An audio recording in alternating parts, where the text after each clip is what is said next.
Hello, good morning, जोहार। मैं संजय और आप देख रहे हैं न्यूज झारखंड। समय हो चला है झारखंड की खबरों को जानने का, तो चलिए जानते हैं आज की झारखंड की 25 मुख्य बड़ी खबरों को। झारखंड में अब 8 अक्टूबर तक होगी बारिश। इन जिलों में आज भारी बारिश का अलर्ट। मौसम विभाग ने वज्रपात को लेकर जारी की चेतावनी। राज्य में पूरे सप्ताह यानी अब 8 अक्टूबर तक गरज के साथ हल्के से मध्यम दर्जे की बारिश की संभावना है। मौसम विभाग ने 5 अक्टूबर तक के लिए येलो अलर्ट जारी कर दिया है। आज बुधवार को भी राज्य के सभी हिस्सों में बारिश की संभावना जाहिर की गई है। जिन इलाकों में बारिश की ज्यादा संभावना है उनमें सिमडेगा, सरायकेला खारसावां, पूर्वी और पश्चिमी सिंहभूम सहित कई इलाकों में हल्के से मध्यम दर्जे की बारिश हो सकती है। इस तरह मौसम का मिजाज 8 अक्टूबर तक बना रह सकता है। मौसम विभाग ने वज्रपात को लेकर भी अलर्ट जारी किया है। राज्य के कई हिस्सों में वज्रपात से नुकसान हुआ है। मौसम विभाग ने इस दौरान लोगों से सतर्क रहने की अपील की है। तेज बारिश के दौरान पेड़ के नीचे रहने, बिजली के खंभे के नीचे रहने और बारिश में फोन के इस्तेमाल करने से मना किया है। राजधानी रांची में भारी बारिश की वजह से सड़कों पर भी पानी भरा है। 6 से लेकर 8 अक्टूबर तक बारिश की संभावना है, लेकिन इसके लिए अभी तक किसी तरह का अलर्ट जारी नहीं किया गया है। यानी कि अब झारखंड में 8 अक्टूबर तक मौसम का मिजाज इसी तरह रहने की संभावना है, जिसमें 5 अक्टूबर तक मौसम विभाग ने येलो अलर्ट जारी किया है। सीएम ने 93 अभ्यर्थियों को सौंपा नियुक्ति पत्र। अभ्यर्थियों को बधाई देते हुए कहा, राज्य के विकास में आपकी अग्रणी भूमिका होनी चाहिए। मुख्यमंत्री हेमंत सोरेन मंगलवार को झारखंड मंत्रालय के प्रोजेक्ट भवन स्थित सभागार में कुल 93 अभ्यर्थियों को नियुक्ति पत्र सौंपा। इसमें नगर विकास एवं आवास विभाग के 47 एवं वाणिज्य कर विभाग के 46 अभ्यर्थियों को नियुक्ति पत्र मिला है। नियुक्ति पत्र वितरण कार्यक्रम में बतौर मुख्य अतिथि हेमंत सोरेन एवं विशिष्ट अतिथि के रूप में श्रम नियोजन मंत्री सत्यानंद भोक्ता उपस्थित रहे। वहीं अतिथि के रूप में राज्य के मुख्य सचिव सुखदेव सिंह, प्रधान सचिव वंदना डाडिल, नगर विकास विभाग के सचिव उपस्थित रहे। कार्यक्रम का शुभारंभ दीप प्रज्वलित कर किया गया। इस अवसर पर मुख्यमंत्री हेमंत सोरेन ने सभी अभ्यर्थियों को बधाई और शुभकामनाएं दी है। उन्होंने कहा कि राज्य के विकास में आपकी अग्रणी भूमिका होनी चाहिए। मुख्यमंत्री हेमंत सोरेन ने अभी कहा कि झारखंड राज्य अलग होने के बाद पहली बार नगर विकास एवं आवास विभाग में नियुक्ति दी जा रही है। वहीं उन्होंने कहा कि बड़े पैमाने पर सरकार नियुक्तियां निकाल रही है। लगातार नियुक्ति पत्र भी दिया जा रहा है। यह प्रोजेक्ट भवन सभागार कई नियुक्ति पत्र वितरण कार्यक्रम का साक्षी रहा है। सीएम हेमंत सोरेन आज बुधवार को ईडी के दफ्तर जाएंगे या पलामू, टिकी है सबकी निगाहें। सीएम हेमंत सोरेन आज बुधवार को ईडी के 5वें समन पर भी ईडी के दफ्तर पहुंचेंगे या नहीं, इस पर संशय बरकरार है, क्योंकि सीएम को आज बुधवार को ही पलामू के एक अहम कार्यक्रम में भी हिस्सा लेने के लिए वहां पहुंचना है। बता दें कि भूमि घोटाला मामले में ईडी ने सीएम को 5वीं बार समन किया था, लेकिन सीएम हेमंत ने समन के खिलाफ हाईकोर्ट में याचिका दायर की है। मंगलवार को दिन भर इस बात की चर्चा रही कि इस मामले में शीघ्र सुनवाई के लिए सीएम हेमंत सोरेन फिर से हाईकोर्ट का दरवाजा खटखटा सकते हैं।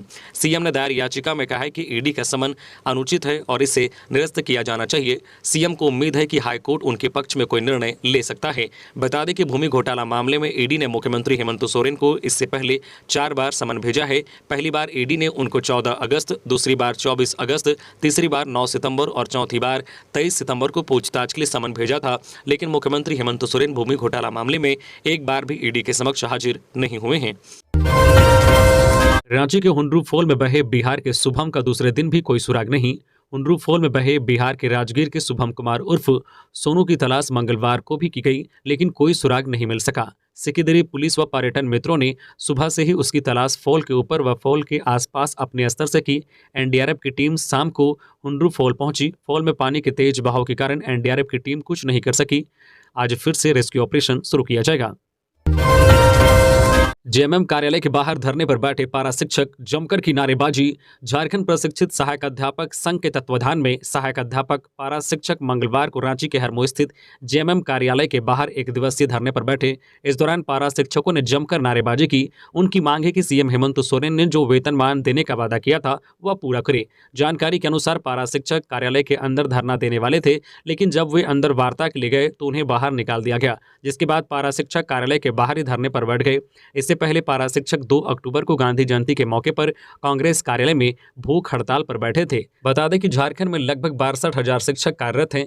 पारा शिक्षक अपनी मांगों को लेकर आए दिन धरना प्रदर्शन और आंदोलन करते हैं, लेकिन अभी तक उनकी समस्याओं का समाधान नहीं हुआ है। पूर्व शिक्षा मंत्री स्वर्गीय जगन्नाथ महतो ने 2021 में नियमावली बनाकर पारा शिक्षक का नाम बदलकर सहायक अध्यापक किया था। जगन्नाथ महतो ने मानदेय वृद्धि, वेतनमान के समतुल्य मानदेय भविष्य निधि समेत अन्य सुविधाएं देने का वादा किया था, लेकिन नियमावली लागू होने के 21 माह बाद भी इस पर कोई पहल नहीं किया गया है।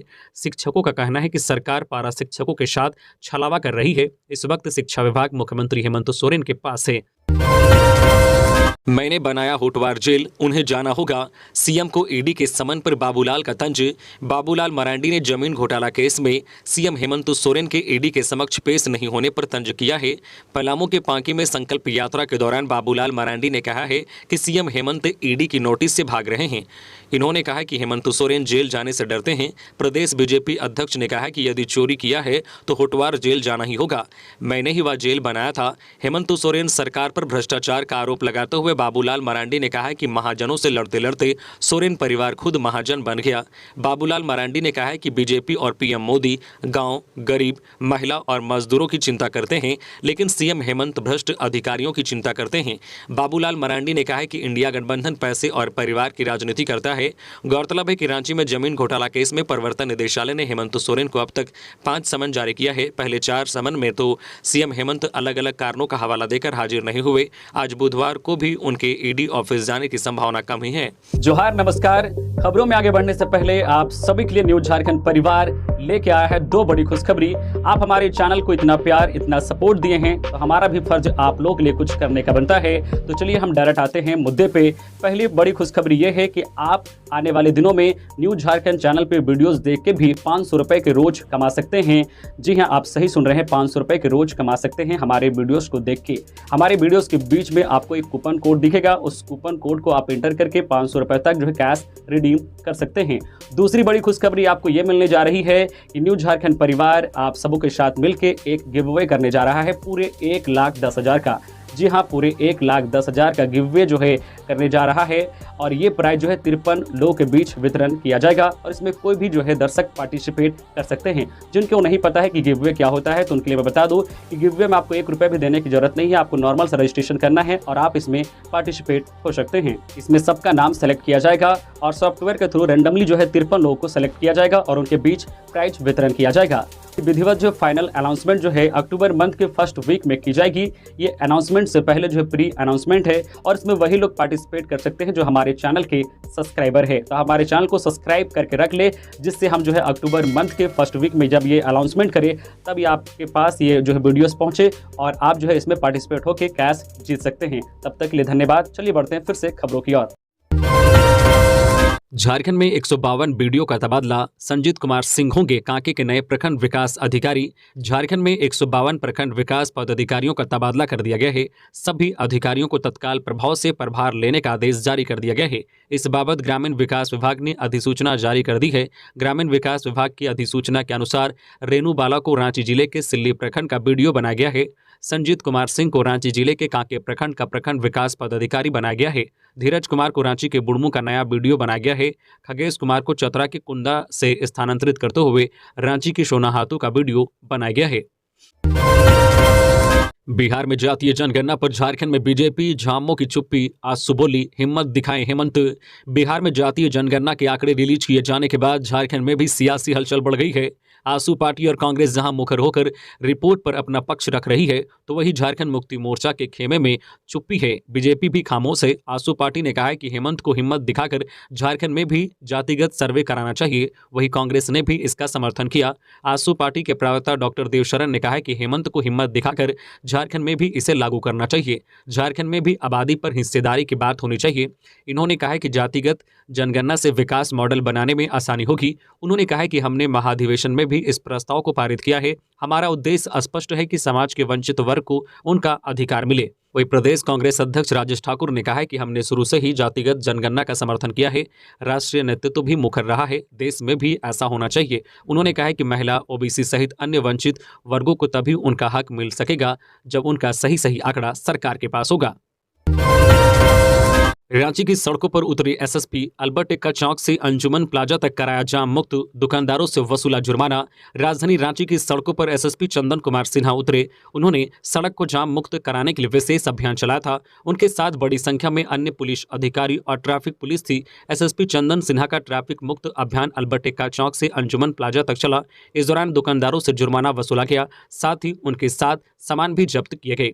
स्मूथ ट्रैफिक अभियान के दौरान एसएसपी ने अधिकारियों को कई सख्त निर्देश दिए। इस दौरान उन्होंने कहा कि दुकानदार अब मनमानी करने लगे हैं, इनकी मनमानी नहीं चलेगी। अधिकारियों से उन्होंने कहा कि नियम तोड़ने वालों पर सख्त कार्रवाई करें। स्पष्ट शब्दों में एसएसपी ने निर्देश देते हुए कहा कि रांची पुलिस का विशेष अभियान लगातार चलाया जा रहा है। शहर के एक साथ कई इलाकों में अभियान चलाया जा रहा है। शहर की सड़कों में स्मूथ ट्रैफिक होनी चाहिए। 97 किलोमीटर पैदल चल राज्यपाल को व्यथा सुनाने राजभवन पहुंचे चांडिल डैम के विस्थापित। अपनी मांगों को लेकर 109 दिनों तक धरना प्रदर्शन करने के बाद चांडिल डैम के विस्थापितों के सब्र का बांध टूट गया। सरकार की बेरुखी को देखते हुए 84 मौजा के 116 गांव के विस्थापित 3 दिनों में 96 किलोमीटर की पैदल यात्रा कर मंगलवार को अपनी व्यथा सुनाने राजभवन पहुंचे। हालांकि राज्यपाल से उनकी मुलाकात नहीं हो पाई। अखिल झारखंड विस्थापित अधिकार मंच के तत्वाधान में इन लोगों ने जाकिर हुसैन पार्क में धरना प्रदर्शन किया। इस दौरान राज्यपाल को 10 सूत्री मांग पत्र सौंपने पहुंचे। राज्यपाल के रांची से बाहर रहने के कारण विस्थापितों की उनसे मुलाकात नहीं हो पाई। राजभवन की ओर से सूचित किया गया है कि 4 दिन के उपरांत राज्यपाल विस्थापितों की समस्या सुनने के इच्छुक हैं। उनसे मुलाकात के लिए विस्थापित प्रतिनिधियों को टोकन दिया गया है। मासूम किशोरियों के साथ 2 दिनों तक दुष्कर्म करते रहे 6 दरिंदे, घर छोड़ने के बहाने बैठा था बाइक पर। झारखंड के पश्चिमी सिंहभूम जिले में 6 लड़कों द्वारा 2 नाबालिग लड़कियों के साथ दरिंदगी करने का मामला सामने आया है। ग्रामीणों ने सभी आरोपियों को पकड़कर पुलिस के हवाले कर दिया है। पुलिस ने अब तक आरोपियों के नाम का खुलासा नहीं किया है। गाँव के एक व्यक्ति ने बताया है कि 29 सितंबर की शाम दोनों नाबालिग मजदूरी करके घर लौट रही थी। इसी दौरान पहचान के ही एक युवक से मुलाकात हुई। युवक ने उन्हें घर छोड़ने के बहाने अपनी मोटरसाइकिल पर बैठा लिया। इसके बाद उन्हें घर नहीं छोड़कर मोटरसाइकिल में पेट्रोल भरने का बहाना बनाकर दूधबिला जंगल की ओर ले गया। वहां उसने अलग अलग गांवों से अपने अन्य 5 साथियों को भी बुला लिया। इसके बाद सभी ने दोनों लड़कियों से 2 दिनों तक बारी बारी से दुष्कर्म किया। 2 दिनों तक लगातार दुष्कर्म के बाद दरिंदों ने तीसरे दिन रविवार सुबह दोनों को घर भेज दिया। परिजनों ने जब लड़कियों से पूछताछ शुरू की तो हकीकत सामने आई। परिजनों के निवेदन पर मंगलवार सुबह पास के गाँव में पंचायत द्वारा एक बैठक बुलाई गई। पंचायत के वरिष्ठों ने आरोपियों को पकड़ने की योजना बनाई। इसके उपरांत नाबालिग लड़की ने मोबाइल से बालजोड़ी गांव के युवक को इटर बालजोड़ी गांव आने के लिए बुला लिया। वहां पहले से लोग तैयार थे। युवक के आते ही उसे घेर कर पकड़ लिया गया। युवक ने अपने को फंसता देख अन्य सभी दोस्तों को भी बुला लिया। इस तरह से सभी युवक एक एक करके ग्रामीणों के जाल में फंस गए। 13 अक्टूबर को पंकज मिश्रा की जमानत याचिका पर सुनवाई। ईडी ने जवाब दाखिल करने के लिए मांगा समय। पहले भी लगा चुके हैं जमानत के लिए गुहार। साहिबगंज में अवैध खनन मामले के आरोपी पंकज मिश्रा की जमानत याचिका पर अब अगली सुनवाई 13 अक्टूबर को होगी। मंगलवार को ईडी के विशेष न्यायाधीश पी.के. शर्मा की अदालत ने इस मामले में सुनवाई की। जमानत की अपील पर ईडी ने जवाब दाखिल करने के लिए समय मांगा। अदालत ने पंकज मिश्रा की जमानत पर अगली सुनवाई की तिथि 13 अक्टूबर निर्धारित की है। इस दिन अब इस मामले में ईडी अपना जवाब दाखिल करेगी। यह पहली बार नहीं है जब पंकज मिश्रा की जमानत याचिका पर सुनवाई हो रही है। इससे पहले भी इसी केस में रांची ईडी कोर्ट से जमानत के लिए याचिका दायर कर चुके हैं। उस वक्त अदालत ने जमानत देने से इनकार कर दिया था और अदालत ने उनकी जमानत याचिका खारिज कर दी थी। धनबाद में पुलिस के हत्थे चढ़े कुख्यात प्रिंस खान के गुर के हथियारों का जखीरा बरामद। धनबाद जिले के गोविंदपुर थाना पुलिस के हाथ बड़ी कामयाबी लगी है। पुलिस ने प्रिंस खान गिरोह के 4 अपराधियों को गिरफ्तार किया है। गिरफ्तार अपराधियों में नसीम अंसारी, शदाम अंसारी, राजू अंसारी और विकास सिंह शामिल हैं। इनके पास से 5 ऑटोमेटिक पिस्टल, 1 देसी कट्टा, 56 गोली, 2 सुतली बम, 3 मोबाइल, 50,000 नगद, 1 बाइक बरामद किया गया है। एसएसपी धनबाद ने मामले को लेकर जानकारी देते हुए बताया कि उन्होंने गुप्त सूचना के आधार पर छापेमारी की थी और यह कार्रवाई की गई है। 6 माह से मानदेय नहीं मिलने से परेशान शहरी आजीविका मिशन की महिलाएं। नगर विकास निदेशालय का किया घेराव। राज्य भर के शहरी आजीविका मिशन से जुड़ी रिसोर्स पर्सन महिलाओं ने मानदेय भुगतान की मांग को लेकर नगर विकास विभाग अंतर्गत निदेशालय का घेराव किया। 200 से अधिक महिलाओं ने निदेशक के चैम्बर के बाहर धरना प्रदर्शन भी किया। लगभग 6 माह से मानदेय का भुगतान नहीं होने के कारण इनकी सब्र का बांध टूट गया और सभी नगर निकाय में कार्यरत कम्युनिटी रिसोर्स पर्सन महिलाएं रांची पहुंची और निदेशालय का घेराव किया। घेराव में शामिल महिलाओं का कहना था कि कई दफा सरकार से व संबंधित नगर निकायों से मानदेय भुगतान के लिए कहा गया था, लेकिन हर बार आश्वासन ही मिलता रहा। महिलाओं ने कहा है कि अब घर चलाना मुश्किल हो गया है। ऐसे में जब तक सरकार उनका मानदेय भुगतान नहीं करेगी तब तक वे कोई काम नहीं करेगी। हालांकि देर शाम तक निदेशक स्तर से कोई वार्ता नहीं हुई। ऐसे में वे अपनी मांगों को लेकर अड़ी रही। चिरकुंडा में मोबाइल दुकान से 15 लाख की सामान की चोरी, दुकानदारों में डर का माहौल। निरसा के शहीद चौक साव मार्केट स्थित रॉयल मोबाइल दुकान में बीती रात चोरों ने करीब 15 लाख की संपत्ति चोरी कर ली। घटना के बाद से आसपास के दुकानदारों में डर का माहौल है। घटना का पता उस वक्त चला जब मंगलवार की सुबह दुकानदार दुकान खोलने पहुंचा। दुकानदार ने देखा कि दुकान के अंदर का सारा सामान बिखरा पड़ा हुआ है। दुकान में रखे लगभग 15 लाख की मोबाइल सहित अन्य सामग्री चोरी कर ली गई है। जानकारी देते हुए पीड़ित दुकानदार अमन सिंह ने बताया है कि रोजाना की भांति हम लोग सोमवार की रात करीब 9 बजे दुकान बंद कर घर चले गए। सुबह जब स्टाफ दुकान खोलने आया तो दुकान के गेट में ताला लगा हुआ था, लेकिन जैसे ही दुकान का ताला खोला गया तो देखा कि दुकान के अंदर रखे 40 से 45 सेट मोबाइल सहित अन्य सामान चोर ले गए हैं, जिसकी कीमत लगभग 15 लाख होगी। इस घटना में सबसे चौंकाने वाली बात यह है कि दुकान के शटर में लगा ताला खोला और लगाया गया है। चोरी की बाबत चिरकुंडा थाना को सूचना दे दी गई है। आपको बता दें कि चिरकुंडा का सबसे व्यस्त इलाका शहीद चौक माना जाता है और यहां से मात्र 300 मीटर की दूरी पर चिरकुंडा थाना अवस्थित है। पुलिस का गश्ती दल भी हर आधे घंटे में घूमकर चिरकुंडा चौक पहुंच जाता है। इसके बावजूद चोरों द्वारा चोरी की घटना को अंजाम दे देना पुलिस की सैली पर सवाल उठा रहा है। लोहरदगा के कुड्डू में बड़ा हादसा टला, जर्जर अवस्था में है सामुदायिक स्वास्थ्य केंद्र का भवन। सामुदायिक स्वास्थ्य केंद्र कुड्डू परिसर में बने भवन जानलेवा बनता जा रहा है। सीएचसी में बने मरीज निबंधन कक्ष, कार्यालय कर्मियों की बैठक भवन सह मरीजों की स्क्रीनिंग रूम के छत का सीलिंग सोमवार शाम भरभरा कर गिर गया। गनीमत रही कि गांधी जयंती के मौके पर कार्यालय कक्ष बंद था तथा कोई कर्मी ऑफिस में मौजूद नहीं थे, नहीं तो एक बड़ा हादसा हो सकता था। कार्यालय कक्ष का सीलिंग गिरने से कार्यालय कक्ष में रखे टेबल तथा कुर्सी क्षतिग्रस्त हो गए हैं। लगातार हो रही बारिश के बाद सीएचसी में जो है कार्यरत कर्मियों के लिए बना आवासीय भवन के भी ध्वस्त होने की संभावना बढ़ गई है। कार्यालय कक्ष का सीलिंग गिरने के बाद आवासीय परिसर में रहने वाले चिकित्सकों से लेकर एएनएम तथा जीएनएम से लेकर एम्बुलेंस चालकों में भी दहशत उत्पन्न हो गया है। जानकारी के मुताबिक सामुदायिक स्वास्थ्य केंद्र कुड्डू में भवनों का निर्माण अंग्रेजी हुकूमत के समय किया गया था। गिरिडीह के केराडी गांव में कच्चे मकान की दीवार ढहने से एक की मौत। जिले के गांडी थाना केराडी गांव की फुटकाटान टोला में मंगलवार की सुबह मिट्टी का दीवार गिरने से 52 वर्षीय गुठा मरांडी की मौत हो गई। जानकारी के अनुसार मृतक अपने मिट्टी के पुराने घर में आराम कर रहा था। वही उसकी पत्नी केंद्र सरकार से मिले पीएम आवास योजना के नए घर पर घरेलू काम निपटा रही थी। इसी दौरान मंगलवार की सुबह हुए बारिश के कारण उसके पुराने घर के मिट्टी की दीवार गिरने से वो दीवार के नीचे दब गया और उसकी मौत मौके पर ही हो गई। घटना की जानकारी मिलते ही गांडी वीडियो विजय कुमार, सीओ मनोज कुमार और गांडी थाना प्रभारी साकेत प्रताप भी घटनास्थल पर पहुंचे और मृतक के शव को पोस्टमार्टम के लिए भेज दिया और पूरी जानकारी लिया। इस दौरान पदाधिकारियों को जानकारी मिली है कि मृतक को पीएम आवास मिलने के बाद उसका नया घर तैयार हो गया था। इसके बाद भी मृतक सोमवार की रात से ही पुराने घर पर था जो पूरी तरह से मिट्टी का बना हुआ था। उधर पति की मौत की खबर पहुंची, इधर पत्नी ने भी तोड़ा दम। एक साथ निकली दो अर्थियां। पति और पत्नी के बीच अगाध प्रेम के बारे में तो आपने बहुत सुना होगा, लेकिन इस तरह का प्रेम आपने कम ही सुना होगा कि पति की मौत के साथ ही पत्नी भी चल बसी। ऐसा ही एक मामला कोडरमा जिले के लंगरा पीर में सामने आया है, जो कि नगर पंचायत में ही आता है। यहाँ एक पति की मौत की खबर जैसे ही उसकी पत्नी ने सुनी, उसने भी दम तोड़ दिया। मिली खबर के मुताबिक पति का नाम मोहन पंडित और पत्नी का नाम जितनी देवी है। दोनों की आयु क्रमशः 70 वर्षीय और 67 साल है। लोगों ने बताया है कि मोहन पंडित की तबीयत खराब हो गई थी, उसे दिल की बीमारी थी। स्थानीय स्तर पर इलाज के बाद उसे एक दिन पहले रांची के रिम्स में रेफर किया गया था, लेकिन रांची ले जाने के दौरान रास्ते में ही मोहन पंडित चल बसे। यह खबर जैसे ही गांव में उसकी पत्नी ने सुनी, वो बुरी तरह से विलाप करने लगी। रोते रोते अचानक उसके मुंह से आवाज का निकलना बंद हो गया। लोगों ने उसकी कलाई पकड़कर देखा तो पता चला कि उसका भी दम निकल चुका है। दरअसल जितनी देवी को पति की मौत की खबर सुनकर गहरा आघात लगा था, जिससे वो भी चल बसी। दोनों पति पत्नी की अर्थी एक साथ निकाली गई। जितनी देवी और मोहन पंडित को एक बेटा और 2 बेटियां हैं। ग्रामीण कार्य विभाग में 22 इंजीनियरों का स्थानांतरण पदस्थापन।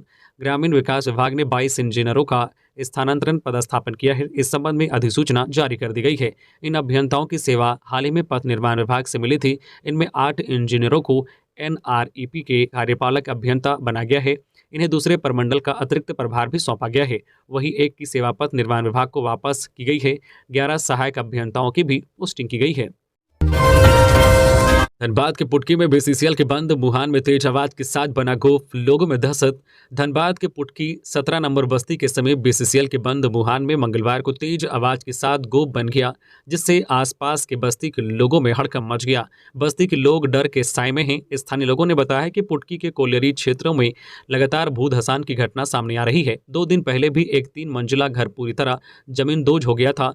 वहीं मंगलवार को फिर से बस्ती के महज 100 मीटर दूर पर भू धसान की घटना हुई है। इस घटना से यहाँ के लोग डरे सहमे हुए हैं। बारिश में घर छोड़कर भी कहीं जा नहीं सकते। वहीं बस्ती के लोग जल्द से जल्द BCCL प्रबंधन और जिला प्रशासन से पुनर्वास की मांग कर रहे हैं। गिरिडीह में जल सहियाओं ने PHED कार्यालय के बाहर दिया धरना। लखीमपुर घटना की बरसी पर किसान मोर्चा ने मनाया काला दिवस। जल सहिया संघ के गिरिडीह इकाई ने मंगलवार को PHED कार्यालय के बाहर थाली और चम्मच लेकर धरना दिया। इस दौरान धरने में कर्मचारी नेता अशोक सिंह, जल सहिया संघ की दिव्या देवी, सरिता देवी समेत कई जल सहिया शामिल हुई। धरने में मौजूद जल सहियाओं ने कहा कि स्वच्छ भारत मिशन के दूसरे चरण में हो रहे हर काम में लूट मचा हुआ है। PHED विभाग से जुड़ी जल सहियाओं ने आरोप लगाते हुए कहा कि हर योजना में जमकर पैसे लूटे जा रहे हैं, लेकिन मंत्री और सचिव से लेकर जिले के अधिकारियों को इसकी कोई चिंता नहीं है। सरकार द्वारा प्रखंड में सोखते गड्ढे का निर्माण कराया जा रहा है और हालत ऐसे है कि एक ही प्रकार के गड्ढे के निर्माण के लिए जो है दोनों PHED कार्यालय में भुगतान अलग अलग किया जा रहा है। PHED 1 में जिस गड्ढे निर्माण के लिए 7200 रुपये दिया जा रहा है, तो PHED 2 में उसी के निर्माण के लिए 9675 रुपये का भुगतान किया जा रहा है। थाली और चम्मच लिए धरने में बैठी जल सहियाओं ने कहा है कि योजनाओं पर जो पारदर्शिता बनाए रखने के लिए जरूरी है कि हर जल सहियाओं को यूजर ID और पासवर्ड उपलब्ध कराया जाए। मंगलवार से कोल इंडिया में 3 दिवसीय हड़ताल के लिए आंदोलन शुरू। काला बिल्ला लगाकर कर्मचारी कर रहे हैं विरोध प्रदर्शन। न्यायालय द्वारा दिए गए निर्णय के प्रति कोल इंडिया प्रबंधन एवं कोल मंत्रालय के नकारात्मक रवैया अपनाए जाने के विरोध में मंगलवार से आंदोलन की शुरुआत के मद्देनजर विरोध प्रदर्शन संयुक्त मोर्चा के बैनर तले BCCL में किया गया। कोलियरी कार्यालय पर श्रमिकों ने काला बिल्ला लगाकर विरोध प्रदर्शन किया। BCCL कोयला भवन मुख्यालय सहित हर एरिया में बारिश के बावजूद श्रमिकों का जुटान हुआ। चांच विक्टोरिया एरिया 12 में संयुक्त मोर्चा ने जोरदार प्रदर्शन करते हुए सभा की। झारखंडी माटी की फिल्म को सर्वश्रेष्ठ डॉक्यूमेंट्री अवार्ड। डॉक्यूमेंट्री लकी माई हजारीबाग के गांव में बनी धान रोपनी से कटनी तक की पूरी कहानी। झारखंडी संस्कृति और धान की खेती से जुड़े वो सारे त्यौहार और आयोजन को कहानियों के रूप में बयां करती फिल्म लकी माई को रूही और तमिजागम इंटरनेशनल फिल्म फेस्टिवल तमिलनाडु में सर्वश्रेष्ठ डॉक्यूमेंट्री फिल्म से सम्मानित किया गया है। फिल्म में धान की रोपाई से धान की कटाई तक की प्रक्रिया है। इसमें सांस्कृतिक रीति रिवाज, पूजा पाठ, उसके पीछे की मान्यता, गीत, कहानियों को एक जगह दिखाया गया है। फिल्म कई पुरानी परंपराओं को अपनी आंखों के सामने लाती है। अगर आप गांव से हैं और आपकी उम्र 30 के पार है और खेती किसानी से जुड़े हैं या उसके आसपास भी रहे हैं, तो बचपन की कई यादें फिल्म के माध्यम से गुजरती हैं।